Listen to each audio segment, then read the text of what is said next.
Hello, can you hear me?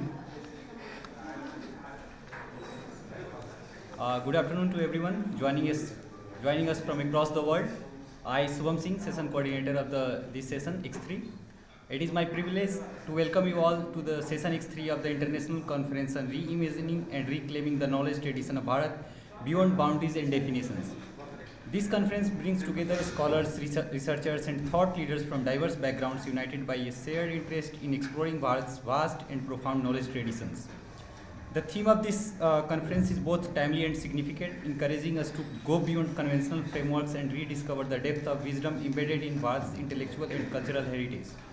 As we engage in these discussions, we hope to foster new perspectives, bridge historical understanding with contemporary relevance, and create meaningful global dialogues. Before we begin, it is my great honor to introduce the chair of this session, Dr. Reeta Sony ma'am, a distinguished professor of JNU. We are privileged to have her to lead this session, offering valuable insights that will enrich our discourse. With that, I now invite Dr. Reeta Sony ma'am to take over the session and guide us through the enlightening discussion. Thank you. Thank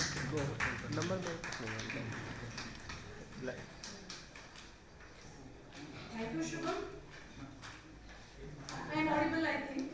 Yes. I am not. Yes, you are. Camera में नहीं Maybe आया. that mic, right? So I am afraid of standing there. Just my voice is too loud. Yeah, sure. Recording के purpose से best नहीं. Recording में voice नहीं आ पाएगा. Okay.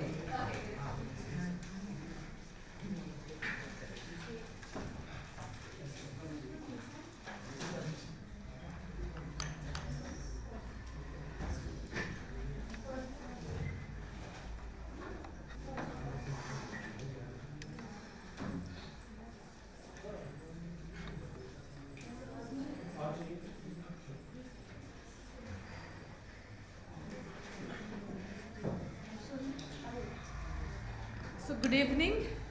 I am Dr. Reeta Sony, Associate Professor from Center for Law and Governance, Jawaharlal Nehru University. I welcome you all for this session from all the states and other international presenter. And extremely happy to have you all here. Let us start the presentation. And we can have like 10 minutes presentation, then 5 minutes for the discussion. And maximum we can spend like 16 to 17 minutes per presentation. Okay, so our first presenter would be Dr. I am extremely sorry if I cannot pronounce your name properly. Dr. Beyza Aybike Deveci. Am I fine? Okay, from Kastamonu University, Turkey, and her presentation would be on the power of first impression, associating Tantra with sexuality and trace of this perception in Turkey. Okay, thank you and please welcome. Namaskar, dear participants. I would like to welcome you all of you for my presentation. My name is Aybike.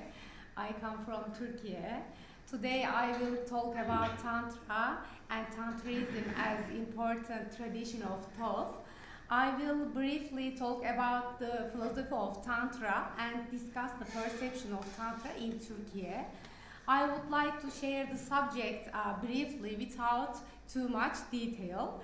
As you know, Tantrism is an essential school of the thought that has found the opportunity to develop within Shaivism and Shaktism and is divided into various sub-branches. Although the origin of Tantra is traced back to the 1st century, it became visible in the Hindu tradition in the 5th century. Tantra, which is considered different from the religion tradition of Vedas, has its ritual symbols and theological ideas. The basic categories of reality and existence are generally accepted in Tantric thought: God, soul, and universe. This doctrine, which explains the relation between God, soul, and universe, has developed different interpretations with the framework of dualist Shaiva Siddhanta and non-dualist Trika Shaivism and Shaktism traditions. In Tantrism, which includes the transcendent and immanent aspects of God, the concept of Shakti is of great importance. In some interpretations, it is seen as the creative power of God. In others, it is one of with God. Tantric traditions have elaborated the path of liberation and developed ritual and meditation techniques. These rituals include yoga, mantra, meditation, and inner energy awakening the practices.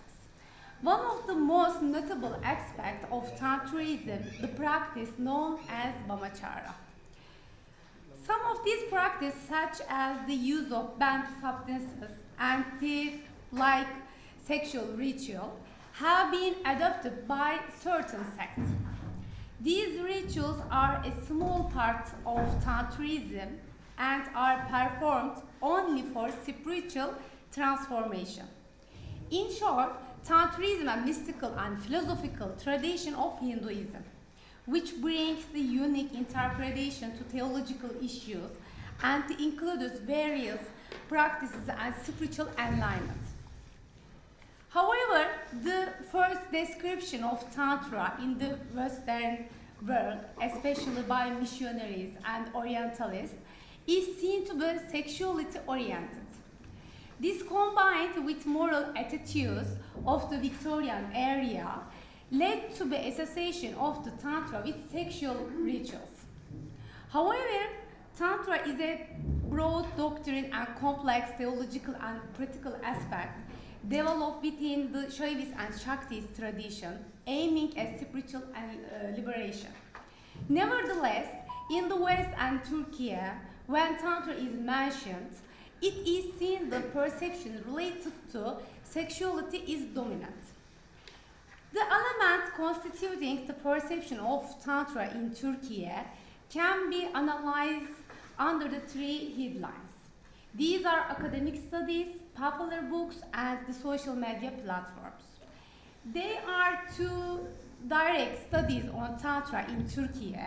One of them is a doctoral studies titled as Tantrism in Hinduism. The other is the translation of the Sir John Woodruff's Introduction to Tantra Education. It is seen that the Tantra is mentioned indirectly in academic studies. Most of these studies belong to the researcher Hasan Isse. In his study, he discussed Tantra through the text of Buddhist Uyghur. The popular books are influential in the formation of the perception of Tantra. As far as we can determine, Osho, Omar Garrison, Swami Janakananda Saraswati, Kamala Devi, Alan Robertson, Stephen Mike's works on Tantra have been translated into Turkish. Their books shape how people perceive Tantra. They influence those unfamiliar with it. They attract the curious readers. It also shapes the understanding of Tantra in Turkey around the perspective of these authors. The books of these people have ignored the profound philosophical aspect of Tantra and reduced it to sexuality. Tantra is generally presented as a sexuality-oriented teaching. The social media is the third aspect of the perception of Tantra in Turkey. Because of the spread of social media and the establishment of various platforms, access to information has become easier. Many people, whether experts on a subject or not, have shared what they know about a particular topic. One of Turkey's most popular online dictionary platform and social media communities is Ekşi Sözlük. The platform allows users to share their thoughts, experience, and knowledge on a specific topic. Here, the following description of Tantra were made in that platform.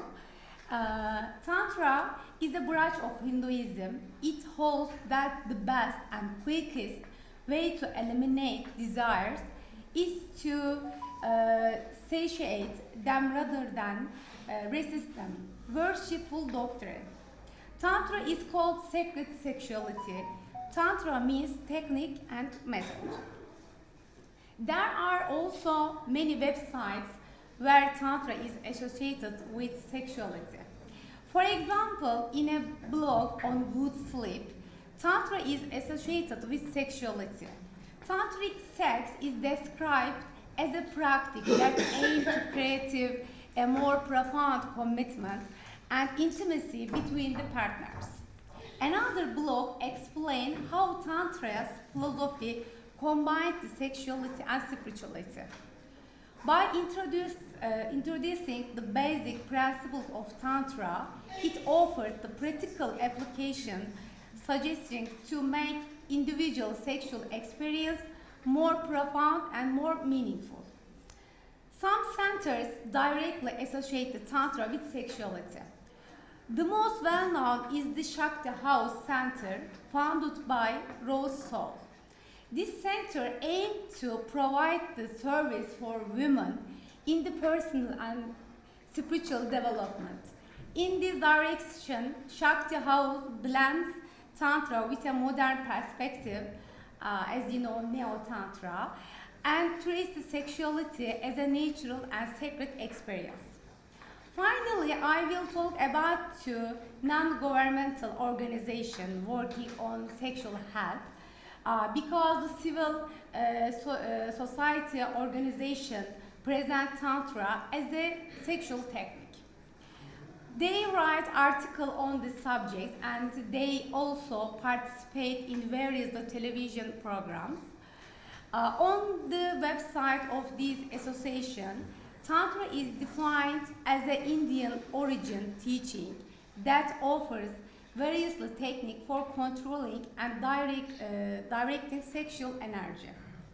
In conclusion, for many people living in the Republic of Turkey today, Tantrism as taught and defined by most Americans and the Europeans is spiritual sex or the use of the sexuality as a vehicle for religious experience. The most essential factor in forming this perception are the obedience of popular books rather than academic studies.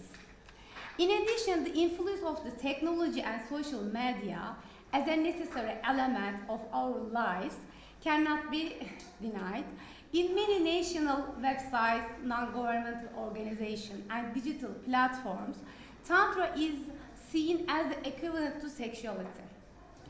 In this vital to diversity academic studies on this subject in Turkey to bring essential texts into our language and to encourage the interdisciplinary research on the Indian philosophy and the religion traditions. History of religions and Indologists should be especially be encouraged to research this subject. Their studies should be supported more. Thank you for patience.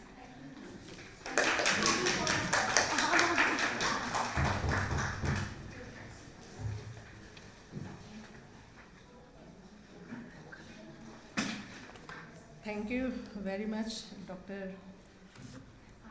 Yeah. Thank you. It's quite interesting topic, and in India, like yantra, tantra, and mantra goes together. Okay. So I thought your research is very good, and the topic which you have chosen, where like now these days the sexuality is only about, as you said, right? It is not a ritual or it's not spiritual. It is not about something which we feel like it is the life. It gives us the life. But the other aspect is like they are very much materialistic, and the world view is entirely different. And if you look at the digital media, internet, and the availability of the sexual content and this kind of entertainments, and how it is like misleading the younger generations because they don't have any knowledge and education about this.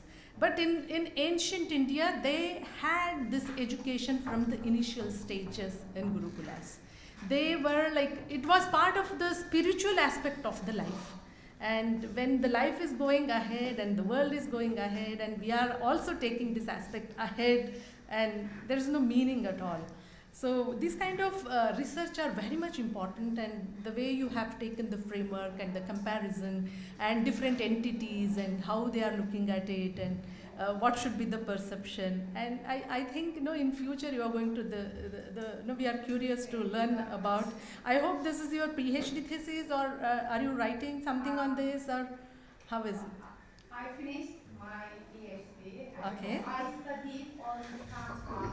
Okay. Tantrism, especially Hinduism. Okay. And I thought how the others. One by one we can take up the questions. Yeah. I Kindly have go. a reservation map. As you told that it is first century or fifth century, but as far as I have understood it, it is a pre-Vedic tradition. Tantra is a pre-Vedic tradition, and as far as sexuality is concerned, those rituals and rites of sexuality are actually to win or to conquer the Panchamakar sadhana, that is the sadhana of Panchamakar, how to conquer these things. Later on in the decadent period after Buddhism, this celebration of sexuality came to light and very much in practice. So what you talked about Tantra and sexuality, that is the fallen state of Tantra. The real Tantra is pre-Vedic, and you can trace its origin from Harappan civilization. Okay, that's why Shiv is called the Adi Yogi, and the Tantric tradition is actually the genesis of Indian yoga. From there it begins. So this concept of sexuality was in the context of abstaining from Panchmakar, Mans, Madura, Maithun, and yes. Yeah, please. Yeah, we can have different opinion, and we are all.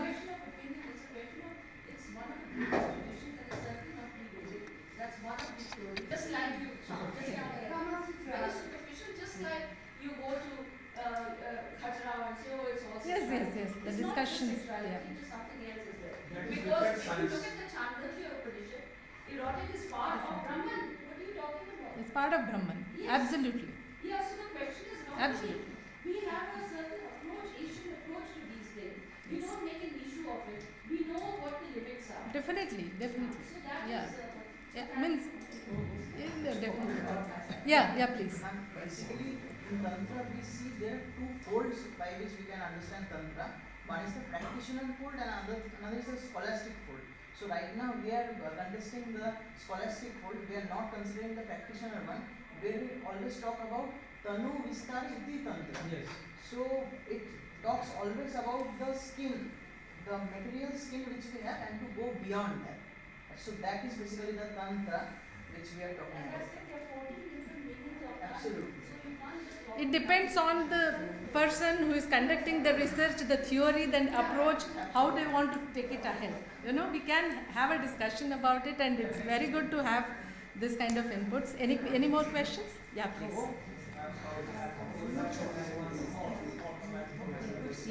Yeah, please. Shh. There are so many meanings of Tantra, as you just said, and there is also a definition of Shlesha, like Tantra Prayoga Shlesha. So this Tantra, what is the meaning of the Tantra here? There is double layers. So for instance, in this, there are these double layers of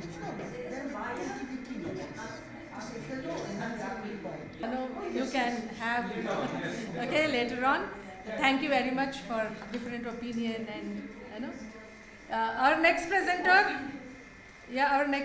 is Professor Eugenia Vanina, Institute of Oriental Studies, Russia. Her presentation would be on Knowledge Negated, Indian Perception of History and Colonial Historiography. Thank you, ma'am. Please welcome.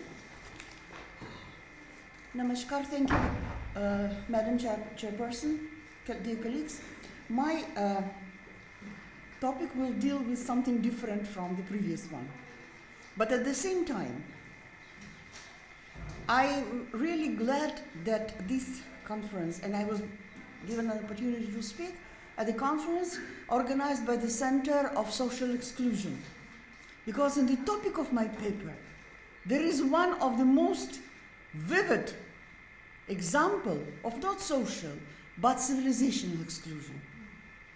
All countries, all civilization in the world, in different periods, record history.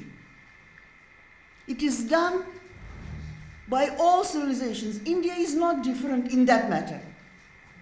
It is done for the people of the present to ask some questions from the people of the past, to reconstruct the past so that it could serve the necessities of the present, so that people look at history as a mirror and then look, but see themselves, what we are. That history was recorded to establish some values, social values, religious values, national values, or whatever. It is common for all countries in the world and all civilizations. But what is different is the way the history is being recorded and transmitted. It differs not only from civilization to civilization, from country to country, but it differs from the epoch to epoch. The way medieval or ancient people viewed history is much different from the way people of modern era look at it. A medieval chronicler or poet was not a streamer or not a TV reporter. He was reporting not about the events, but about their perceptions. He was reconstructing for this or that purpose. Purpose could be different. When the British colonial power came to India, the question was not only to make themselves masters of the Indian resources, money, production, trade, and other things, but to make themselves masters of the Indian mind, and in that matter, of the Indian past. I will not follow the conspiracy theories that somebody was thinking. But when today at the inaugural session, Professor Sharma was praising so much William Jones and Hegel especially, I felt a little bit uncertain. Yes, nobody denies the great contribution, especially in linguistics, by Sir William Jones. But for him, the idea was to structure Indian culture and history according to the European patterns. He says, in Krishna I see Apollo. When you compare two things, they should be compared on equal basis. For William Jones, it was the only achievement of human civilization, ancient Greece and ancient Rome. He praised India because its gods were something like Greek and Roman gods. I should not take much time talking about Hegel, to whom we owe he was one of the authors, not the only one. Fantastic concept of Indians have no historical sense. Why? According to Hegel, Indians are schizophrenic, I'm sorry. The people who do not distinguish dream from reality. It's a disease. If they do not distinguish, they cannot record history. Why such a concept? And it became in such an established thing that even after India became independent, search for historical sources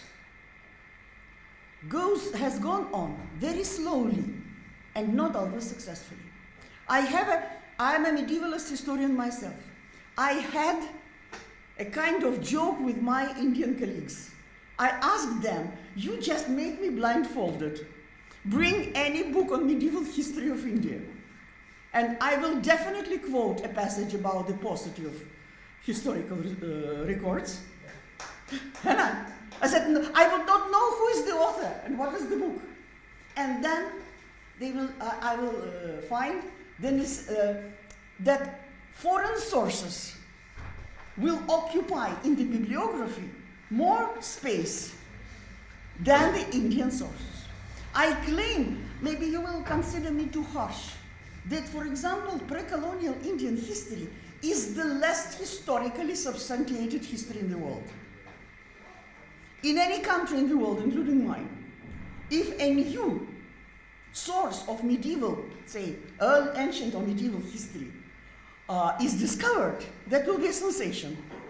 In India, any PhD student will go to the dilapidated archive, just take from a heap of uncatalogued sources some document and make it the basis of his or her PhD thesis.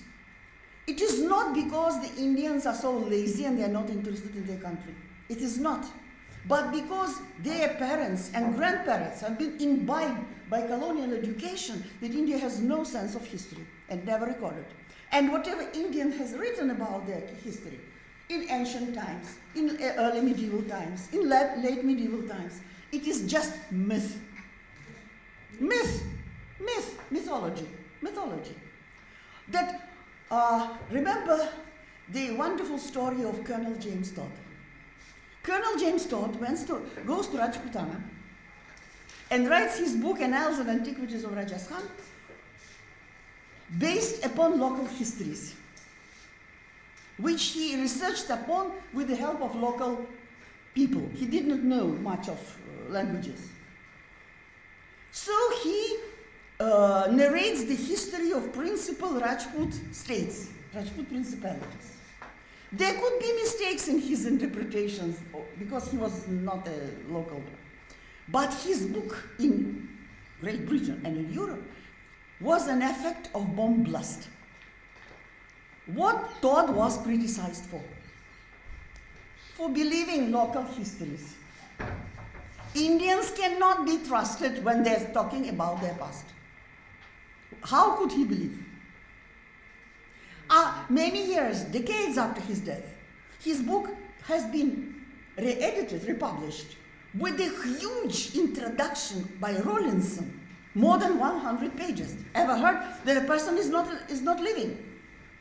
Then you write and to explain, especially to the Indian public, that Todd was a romantic. He was a Scot. He was too much fond of Sir Walter Scott. And he wrote about the bravery of Rajputs, their feudal society. How can Indians have a feudal society? They cannot have. Because if Indians have feudal society, then the whole concept of the unmoving India, stable, undeveloping India, goes to hell. Because by the time when Todd died, Europeans have changed their attitude to their own medieval period. They realized that medieval period is not just a dark epoch of the barbarians who destroyed the Greek and Rome civilization, but it's a period of Magna Carta, of the first of the nation states, of manufacturers, of modern languages, and many literatures and many other things. If India has something in common, then India is not as stagnant as they suppose. That's why all those historical sources that were discovered here and there were met with this belief. According to European standards, and you understand that Indians were supposed to record their history only to European standards, not enough. That if it is in verse like Rajtarangini, then it is not history. Why? Who has said that history should be only in prose? What I started with, every civilization has its own method of recording history. Some would do it in poetry, some would do it in prose. Moreover, poetry makes it easy for oral transmission. You know? So it is normal. It is normal. And even now, so many of these sources, be it Puranic records, be it Rajtarangini, be it the sources on which James Todd had worked, I mean medieval Rajput chronicles, they were all myths. Of Raso, Vat, and so and other things. They're all myths. Why? Yes, there are mythological things. Yes, the heroes keep fighting even after their head was severed by the enemies. But it is normal to find a fallacy in this concept of non-historicity. One had to just open European medieval sources. They would find everything there, all the same, all this mythology, all this over-heroization, all this elitism, everything which is normal, not for India, not for Europe, but for a medieval mode of recording and transmitting history. At the result, what happened? Bharatendu Harishchandra, the celebrated Hindi playwright, yes, finishing, celebrated Hindi playwright, when he started working at Nil Devi, the first, Nil Devi, the first Indian historical tragedy in Hindi. He went for sources. He went not to the the drama is about the Rajputs, but he does not open all these Prithviraj, Raso, Vat, Kyat, and all these all these great sources which have been very much well known by the time in educated and non-educated Indians. He goes to the poem Rajput Wife by the British poet Edwin Arnold. Where does the Bengali Walter Scott, Bankim Chandra, finds stories for his novels? From Todd. Because in his mind it had been imbibed by colonial system of thinking that India has no history. And you should not trust what Indians are knowing about their own history, about their past. You should go for Europeans. They will give you the right picture. As a result, we should be gentle with the mistakes of the past. We should understand that not the best student of physics now knows more than Isaac Newton in physics. It's normal. But some mistakes are very harmful, making India the less explored history in the world. And I think the quicker this colonial propaganda vanishes from the mind of the free and liberated Indians, the more we shall get sources. And we shall not get historical books where foreign travelogues, occupy much more place in the bibliography than the Indian sources about their own history. Thank you.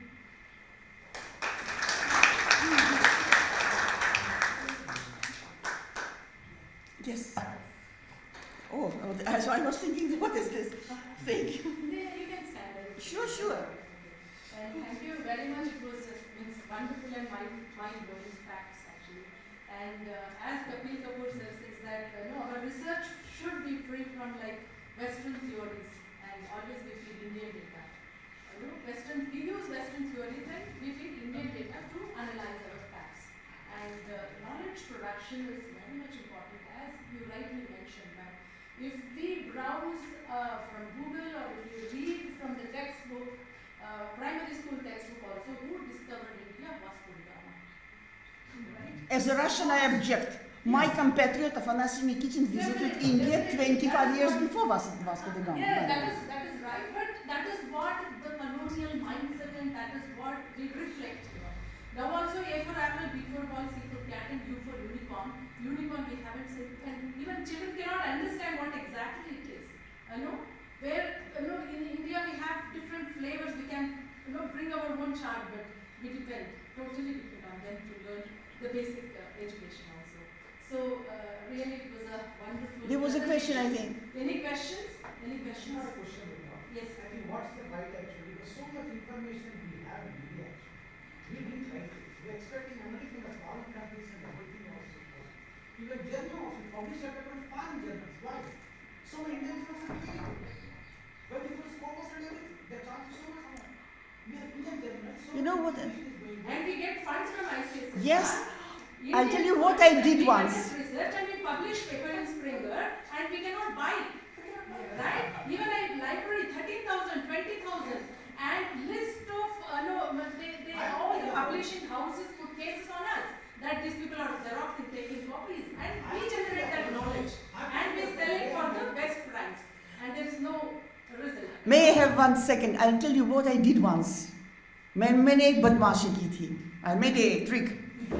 I published a paper, Indian Historical Review 2013, which is called Roads of Misunderstanding. What I did, I collected all the travelogues of European travelers in India from 15th to late 17th century. I put them in a table and then put into this table one very simple question. Which Indian language did this traveler know to write about India, and for us to make his travelogues like this Bernier, Tavernier, God knows what idiot is this, as primary sources of Indian history? Not a single one could speak, could understand any Indian language. If I, could bring history back, I would ask Badshah Aurangzeb ki, Alamgir Salamat, please hang Bernier. So many stupid things were written that India has no private property of land. Bichara, what did he know? He spoke Persian and spoke only to the Mughal Jagirdars. If he spoke some Hindustani, Braj, I don't know, Urdu, whatever was available in northern India, he would talk to zamindars, he would talk to peasants and realize that it's... But you see, for centuries, including Karl Marx, so they say, Bacha Salamat, please hang Bernier.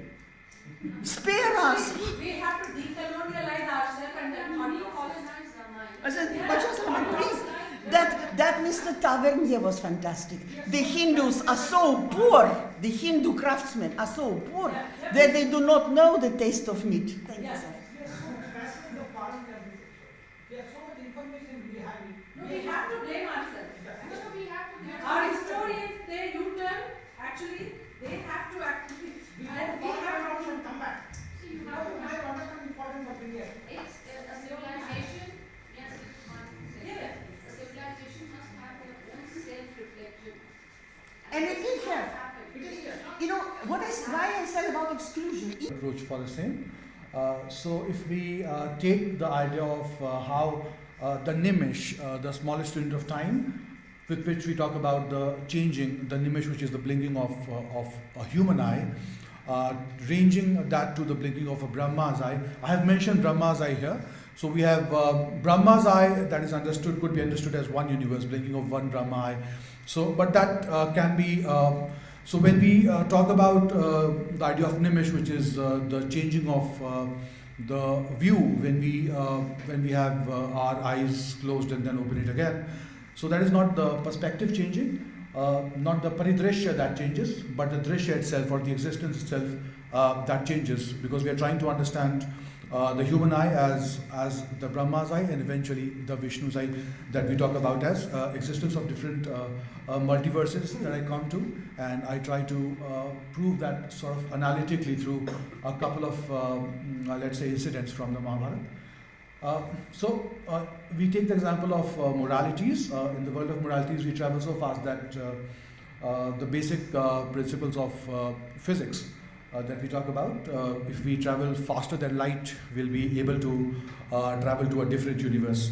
So where can we really travel faster than light? So that could be the sphere of moralities, and that could be most clearly seen in the Mahabharata. So that is the basic argument of this paper, not only metaphorical, because that could be interpreted to be that it is metaphorical, but in a real sense as well, that we travel through moralities, and once we travel through moralities, then not only traveling through moralities, but also traveling through time and being. Therefore, what we do is that the metaphorical velocity changes the idea too. Because otherwise the idea would be that different people have different context, but that is a colonizer's idea, trying to look at the things from an observer who understands, and which could be a bit of a charitable kind of an interpretation. Let's say what you are doing is also fine, what we are doing is also fine, that is understood to be the contextual approach, but that's why I'm looking at a post-contextual approach. That's what I call it. If I go to the next slide. Right. So I talk about a couple of incidents and try to understand knowledge as universe. The Dronacharya's idea that if we try to understand the person who has the most knowledge of the present universe, that could be Dronacharya. So Dronacharya has far too knowledge of the existing universe.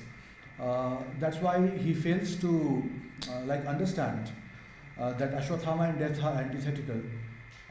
But when Yudhishthira informs him, eventually when Yudhishthira informs him about the famous phrase that we have, Ashwatthama Hataha Kunjarava, which is, if I can translate for the people who might not be, that Ashwatthama is dead, the elephant in the new universe. So this, I am arguing, could only be explained in the notion of changing of universes. Otherwise, it's very difficult to understand how Dronacharya would not be able to apprehend that Ashwatthama and death are antithetical to each other.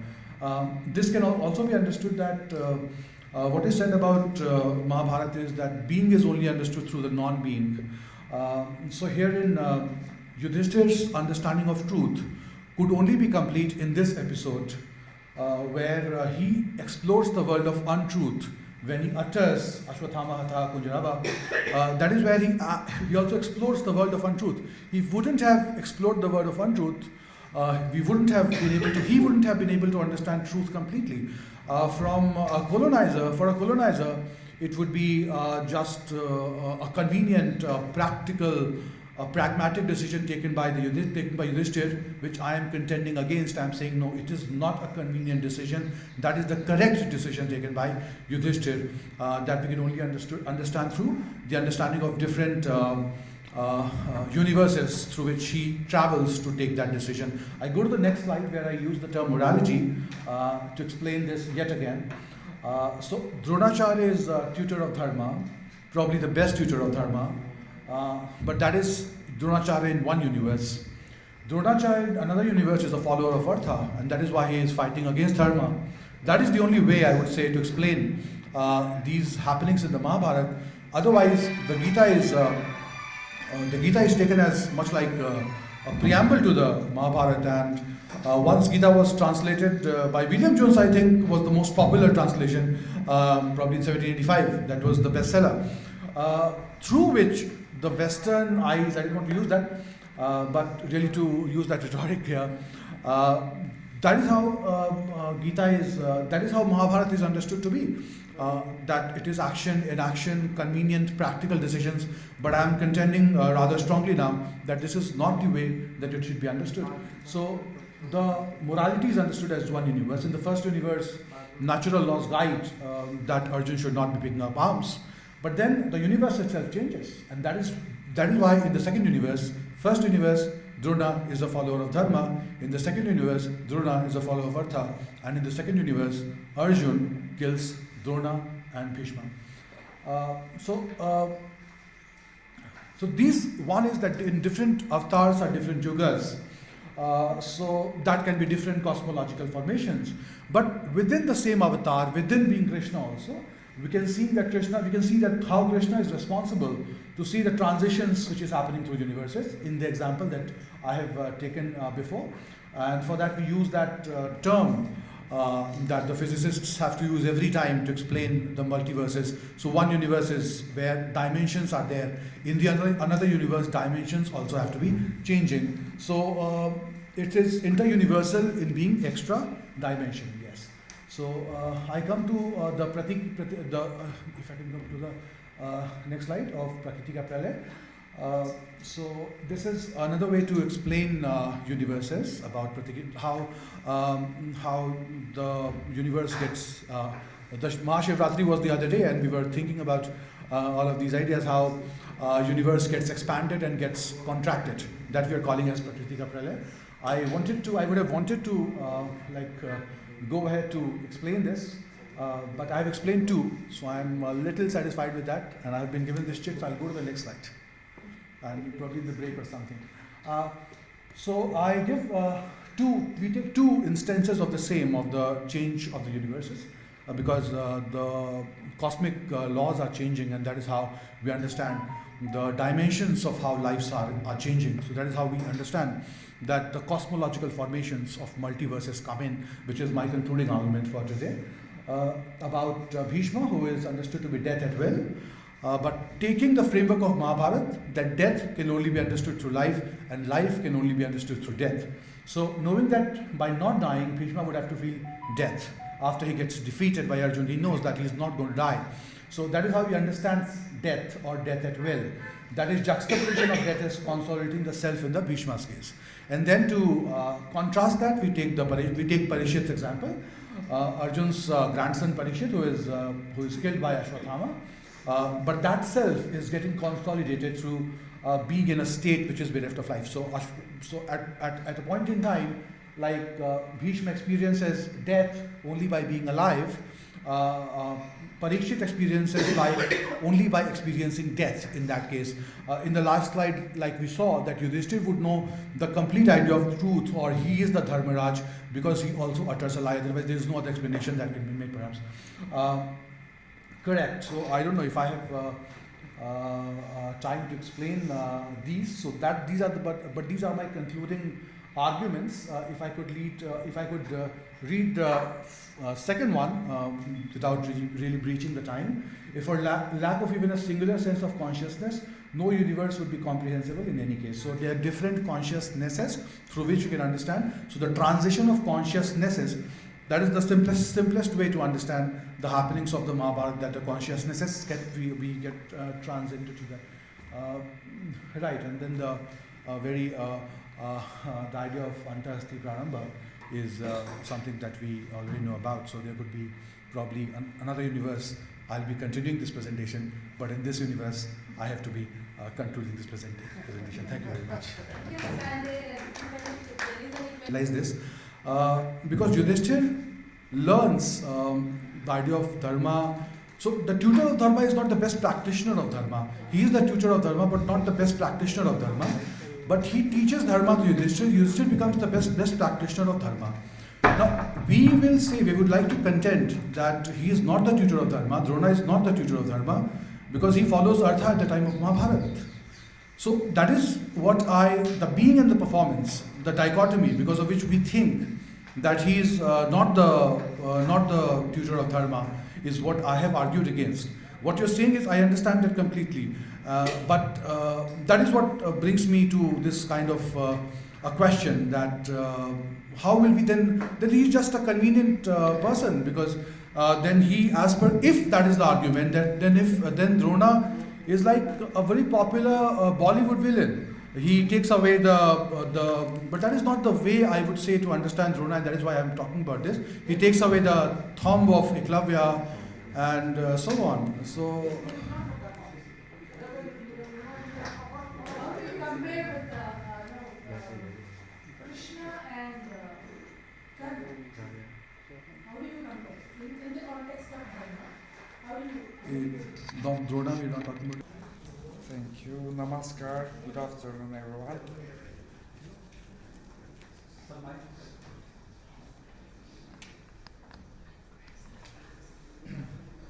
Today I will present to you the past, present, and the future of the Indian religious studies in Turkey.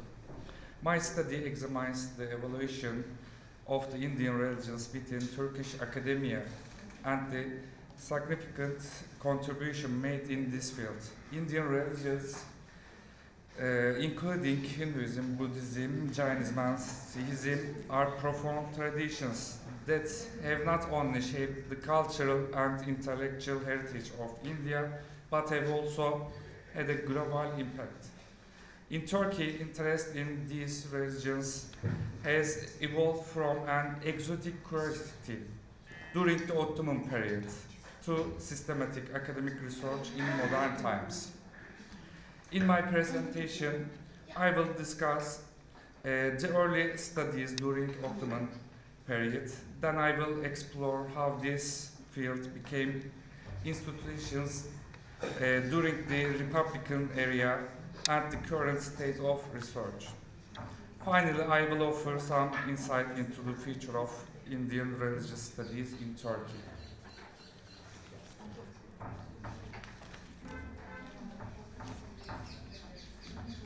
Historical background Ottoman period. During the Ottoman period, interest in Indian religions was largely limited to exotic curiosity. Travelers and diplomatic reporters often portrayed Indian religions as the others, emphasizing their perceived strangeness rather than their theological or philosophical depth. Systematic academic studies on Indian religions were virtually non-existent during this time.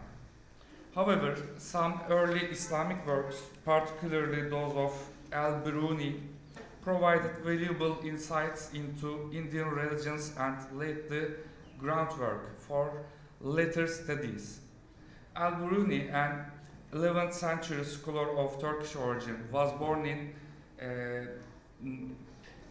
973 in Kat, a city in Khwarezm region, which was part of the broader Turkish cultural sphere. His seminal work, Kitab al-Tahkiki Malil Hind, the Book of India, is groundbreaking study of Indian religions, particularly Hinduism.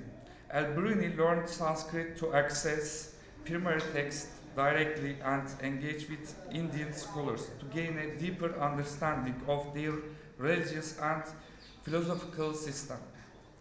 His work covers Hindu cosmology, rituals, ethics, and caste system, offering a comprehensive and nuanced portrayal of Indian religions.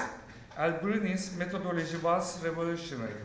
He emphasized studying religions from within their own culture and linguistic context, avoiding exotism or misrepresentation. His work was a significant contribution to Islamic scholarship and foundational texts from the comparative religion. In the Ottoman period, Al-Biruni's works were studied in Islamic educational institutions, particularly in the context of Tarih Edyan. It means history of religions. His emphasis on direct engagement with primary source and his comparative approach influenced later Ottoman scholars. Al-Biruni's legacy highlights the importance of linguistic and cultural immersions in the study of religions, a principle that remains central to field today. Republican era, with the establishment of the Turkey in 1923, the study of religious history, including Indian religions, became more systematic. Scholars like George Dumezil played a crucial role in this transition. Dumezil, who taught at Istanbul University between 1925 and 1931, focused on comparative mythology, drawing connection between Indian and Turkish mythologies. Another pioneering scholar was Hilmi Ömer Buddha, a distinguished historian of religions and students of George Dumezil, who significantly contribute to institutions of religious studies in Turkey.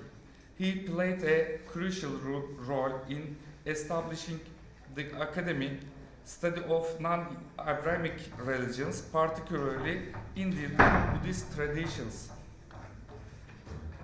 within Turkish religious studies. Buddha's research focused intensively on the philosophical and ethical dimension of Buddhism, and he was instrumental in introducing a comparative approach that highlighted the intersection between Eastern and Western religious thought. He emphasized direct engagement with primary text, particularly in Pali and Sanskrit, advocating for rigorous linguistic training to enable scholars to analyze religious traditions in their original context. His contribution laid the groundwork for future research in non-Abrahamic traditions, shaping the methodological approach of subsequent scholars in this field. Interestingly, Hilmi Ömer Buda adopted the surname Buddha as a reflection of his deep engagement with Buddhist philosophy and his extensive studies on his life and teachings of the Buddha. His fascination with Buddhism was so profound that colleagues and students began associated with the tradition, eventually leading him to embrace the name as a symbol of his academic dedication. Furthermore, historical records suggest that Mustafa Kemal Atatürk personally approved and encouraged the adoption of his surname, recognizing Buddha's expertise and contribution to academic study of Eastern religions. So, current states of research academic institutions. Sorry. I think it's mine. The study of Indian religions in Turkey has become a well-established academic discipline with significant contribution from various scholars and institutions. Turkish academia has moved beyond the exoticized views of the past, engaged deeply with the philosophical, theological, and cultural dimensions of Indian religions such as Hinduism, Buddhism, Jainism, and Sikhism. This shift has been fascinating by the institution of religious studies in universities, particularly through departments dedicated to history of religions and Indology. Among the contemporary scholars who have contributed significantly to the study of Indian religions in Turkey, Ali Ihsan Yitik stands out as a prominent figure.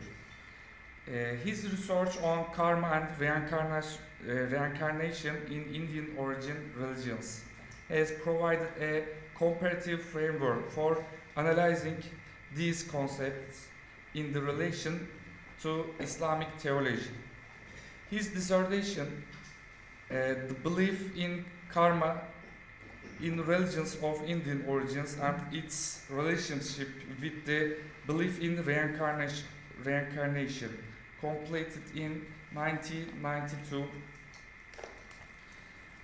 is a pioneering work that examines the theological and philosophical dimensions of karma and reincarnation in Hinduism, Buddhism, and Jainism. Yitik's work not only highlights the centrality of these concepts in Indian religions, but also offers a comparative perspective with Islamic theology, fostering a deeper understanding of both traditions. His subsequent academic works have continued to bridge Eastern and Western perspectives, making him a key figure in the field. In addition to Yitik's contributions, other scholars have also made significant strides in the study of religions. For example, Ahmet Arslan's dissertations, Yoga as a Way of Purification and Enlightenment in Indian Religions, explores the historical, theological, and cultural aspects of yoga practice within Hinduism, Buddhism, Jainism, and Sikhism.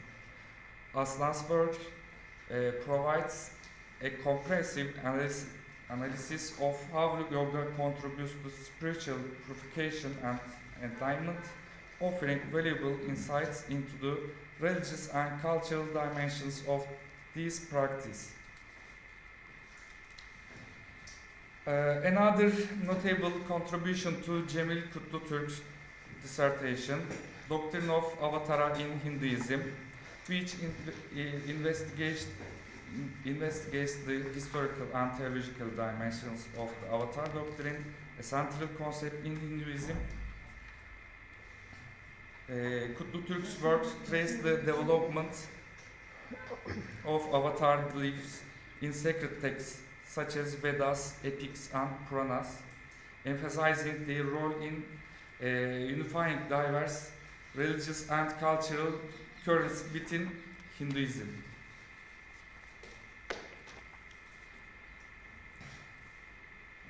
Also, Arzu Yıldız's dissertation, Shivaism and its historical background, offers an in-depth exploration of Shivaism, one of the major sects of Hinduism. Yıldız works trace the roots of Shiva worship from the Indus Valley civilization through the Vedic and Puranic periods, examining its theological and ritual dimensions. Her study emphasizes Shivaism's ability to integrate various religious and cultural elements into the rich and multi-factorial belief system.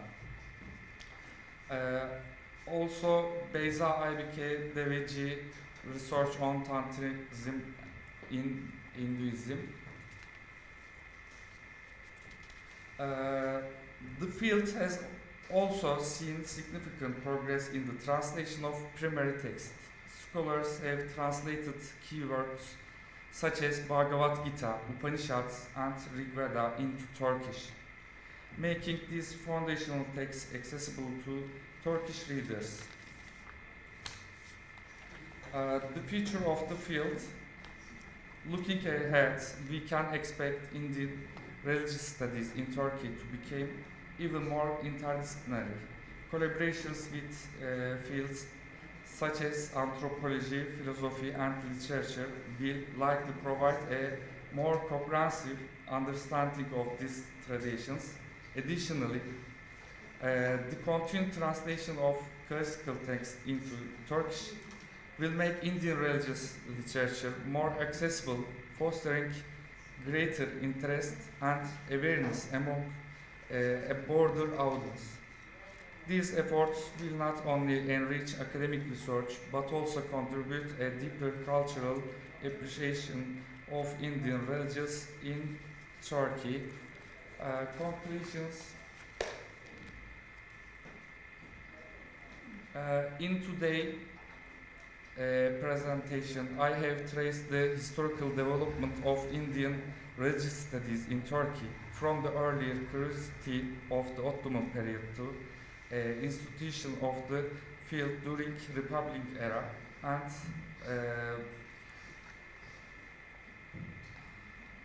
the current state of research. The future of this field looking promising with interdisciplinary approach and translation efforts paving the way for future growth. Thank you for listening to me. I'm grateful for your patience. Sorry. Discussions and enthusiastic participation. Your contributions have truly enriched our exploration of Bharat's knowledge tradition, helping us reimagine their relevance in a global context. A special thanks to our esteemed chair, Dr. Reeta Sony ma'am, for her insightful guidance and for steering this session with such depth, clarity. Your expertise and thoughtful moderation have been instrumental in shaping a meaningful dialogue. Thank you all once again for making this session a success. I look forward to continued discussions and collaborations in the future. Dhanyavad, Namaskaram, and I would like to present certificate.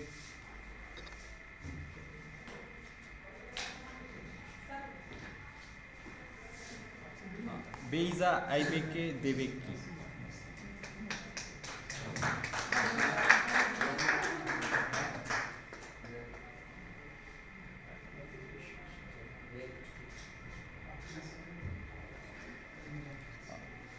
Mehmet Mastugala.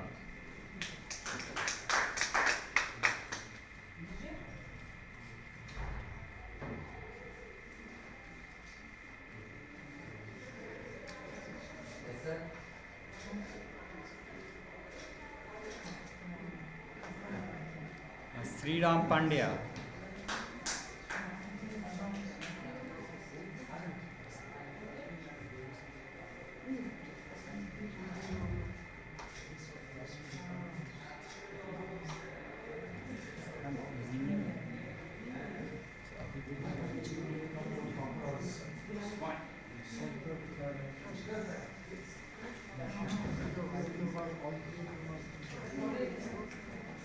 So now.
कोई नहीं दोबारा करके दे दो बोलो अभी है वो भी कर लेते हैं criticize Indians for not correctly expounding. It is the same as